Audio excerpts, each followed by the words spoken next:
think Indiana's got one of the better permit writing scenarios in the country.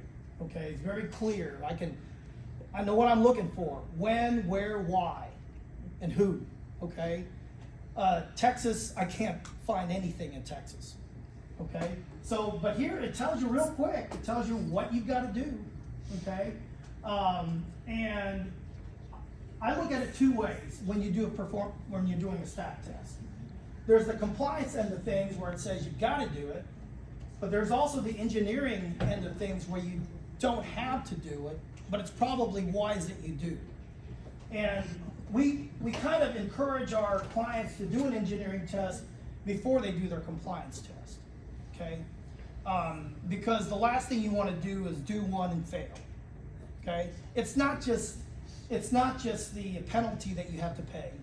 In fact, when I was at IDEM, I kind of helped engineer the payment. We called it a penalty matrix. That sounds like a lot of fun, doesn't it? Penalty matrix, where you got basically a box. You guys ever do that genetics thing in college where you got the X and the Y and what happens? Well, we did that that's kind of how we did the penalty matrix, because it was a minor over here and a major over here. And it's $25,000 over there and $1,000 over here, okay? So,